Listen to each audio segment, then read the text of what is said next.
الرحيم الحمد لله وحده والصلاة والسلام على من لا نبي بعده ونشهد أن لا إله إلا الله وحده لا شريك له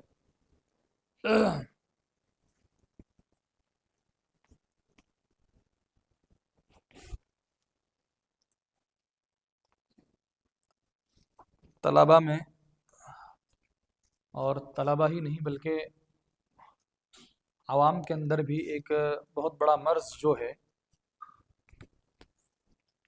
وہ یہ ہے کہ وہ مسجد میں جب آتے ہیں تو مسجد میں آنے کے بعد وہ اپنی باتوں میں مشغول رہتے ہیں۔ گاؤں کی مساجد میں یا شہروں کی مساجد میں آپ دیکھتے ہوں گے کہ بڑے بوڑھے جو لوگ ہوتے ہیں وہ مسجدوں میں آ کر کس طریقے سے گفتگو کرتے ہیں، اور بعض مرتبہ تو لڑائی تک کی نوبت مسجدوں کے اندر ہی آ جاتی ہے۔ یہی بیماری اور یہی چیز یہاں بھی بچوں کے اندر پائی جاتی ہے، حالانکہ قرآن کریم میں اللہ تبارک و تعالیٰ نے ارشاد فرمایا ہے کہ مساجد جو ہے وہ اللہ کا گھر ہے۔ مساجد کس کا گھر ہے؟ اللہ کا گھر ہے۔ اگر ہم کسی S P D S P کے آفس میں جاتے ہیں یا کسی دنیا دار کے آفس میں ہم جاتے ہیں تو ہم اس قدر احترام کے ساتھ بیٹھتے ہیں اور اس قدر توجہ کے ساتھ اس کی باتوں کو سنتے ہیں، لیکن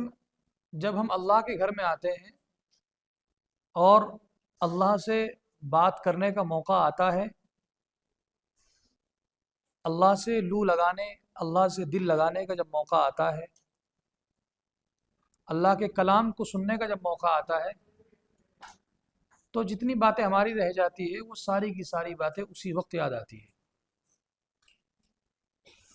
اور یہ بات سمجھیے آپ کہ وہ باتیں آپ کے یاد نہیں آتی،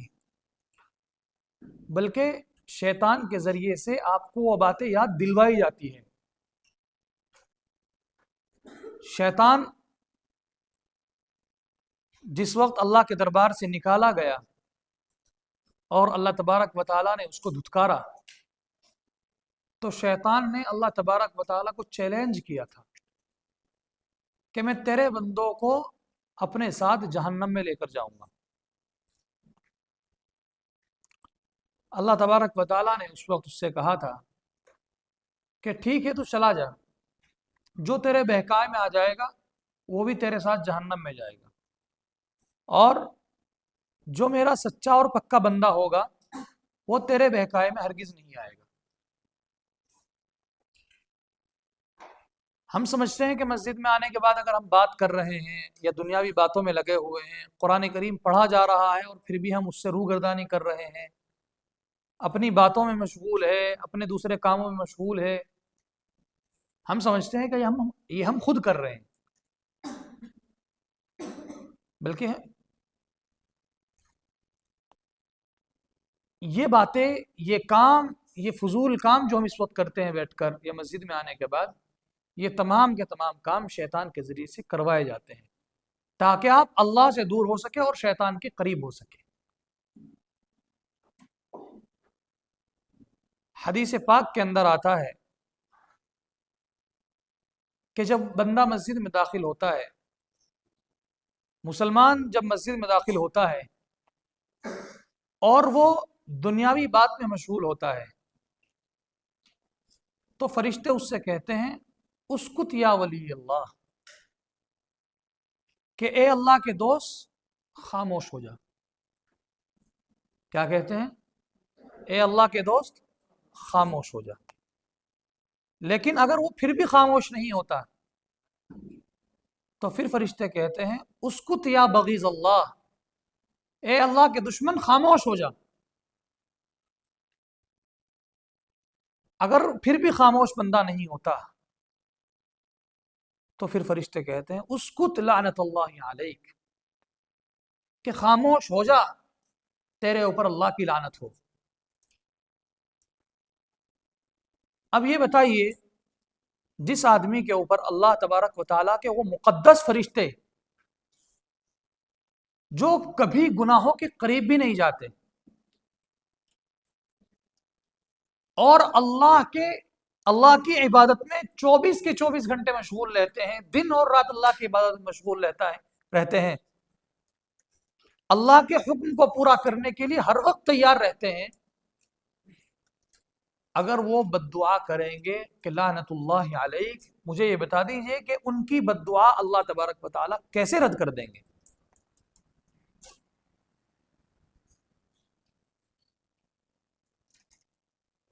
جو آدمی اللہ کے گھر کے تقدس کو نہیں سمجھ سکتا، مسجدوں کے تقدس کو نہیں سمجھ سکتا، مسجد کے احترام کو نہیں سمجھ سکتا، مسجد کی عظمت کو نہیں سمجھ سکتا، اس کے مقام اور مرتبے کو نہیں پہنچ سکتا، تو مجھے بتائیے گا کہ جو جگہ جگہ پر مساجد کو توڑا جا رہا ہے یا مساجد کو منہدم کیا جا رہا ہے، مساجد کے اوپر جو بلڈوزر چلایا جا رہا ہے اور مسلمانوں کو ان مساجد سے دور کیا جا رہا ہے، تو اس میں غلطی کس کی ہے؟ ارے جب تمہیں اپنے اللہ کے گھر کا خود احترام نہیں ہے تو دوسرا سامنے والا آپ کے اللہ کے گھر کا احترام کیوں کرے گا؟ اگر مثال کے طور پر آپ اپنے باپ کو خود تھپڑ مارے تو دوسرا آدمی جو محلے میں رہتا ہے وہ آپ کے باپ کو تھپڑ ایک نہیں 2 مارے گا، آپ کے سامنے مارے گا۔ کیوں؟ اس کو معلوم ہے کہ اس کا بیٹا ہی اس کا احترام نہیں کرتا، اس کا بیٹا ہی اس کی بات نہیں مانتا۔ تو جب ہم اپنے مساجد کا خود احترام نہیں کرتے، اپنے مدارس کا خود احترام نہیں کرتے، تو سامنے جو ہماری مساجد کو توڑنے پر لگے ہوئے ہیں، ہماری مساجد کے اوپر گندی نظریں ٹکائے ہوئے ہیں، ان کو اتنی ہمت کہاں سے مل رہی ہے کہ وہ مساجد کے اوپر گندی نظر سے دیکھ رہے ہیں؟ ان کو ہمت ہم نے دی ہے، ان کو یہ جرأت ہم نے دی ہے۔ اگر ہم اپنی مساجد کا احترام کرتے اور مساجد کو آباد رکھتے، مساجد کو سمجھتے کہ اللہ کا گھر ہے، یہاں پر دنیاوی کام نہیں ہونا ہے، یہاں صرف عبادت کا کام ہونا ہے، یہاں صرف عبادت ہونی ہے، تو کیا مجال ہے دوسرے کسی آدمی کی کہ وہ اللہ کے اس مقدس گھر کی طرف ناپاک نظر اٹھا کر بھی دیکھ لے۔ ہمارے ہاتھ سے مسجد بابری چلی گئی، سنبھل کی مسجد کے اوپر گندی نظر ہے، متھرا کی مسجد کے اوپر گندی نظر ہے، اور ایسی ہندوستان کے نہ جانے کتنی سینکڑوں مساجد کے اوپر گورنمنٹ کی نظر ہے۔ آپ کیا کر لیں گے؟ آپ اس کو رکوانے کے لیے کر کیا لیں گے؟ آپ کر سکتے ہیں اور بہت کچھ کر سکتے ہیں۔ نبی کریم علیہ الصلاۃ والسلام نے ارشاد فرمایا کہ الدعاء مخ العبادہ، الدعاء سلاح المؤمن، کہ دعا عبادت کا مغز ہے، اور دوسری حدیث میں فرمایا دعاء سلاح المؤمن، کہ دعا مومن کا ہتھیار ہے۔ آپ دعا کر سکتے ہیں، آپ اللہ سے مانگ سکتے ہیں، اور اپنے دل میں یہ بات لے کر کہ بھائی کوئی مسجد کا احترام کرے کہ نہ کرے، میرے اوپر جتنا فرض ہے مسجد کا احترام کرنا،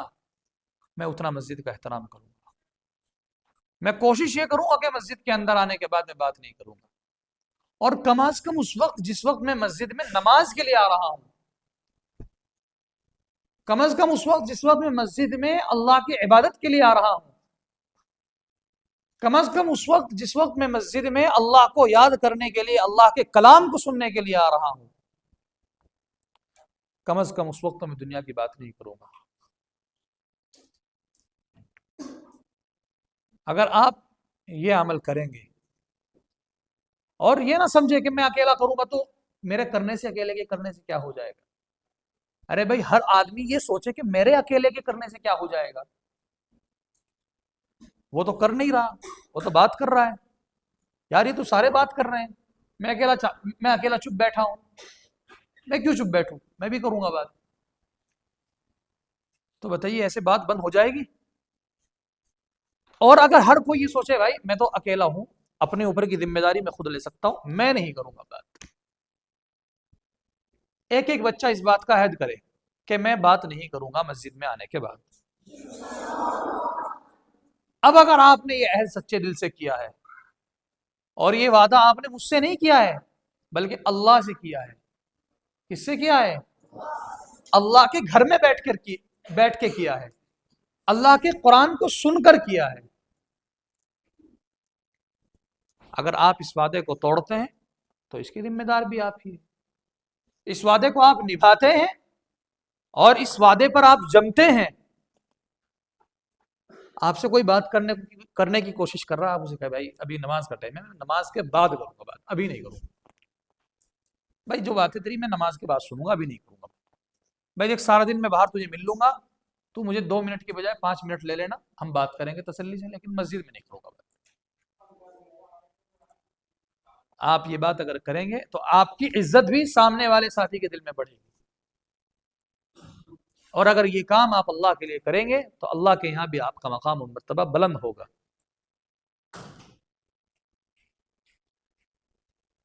اللہ تبارک و تعالی ہمیں کہنے سننے سے زیادہ عمل کی توفیق عنایت فرمائے،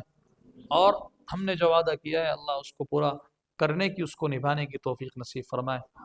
سبحان اللہ وبحمدہ، سبحان اللہ العظیم، سبحانک اللہم وبحمدک، اشہد ان لا الہ الا انت، استغفرک واتوب الیک، استغفرک واتوب الیک، استغفرک واتوب الیک.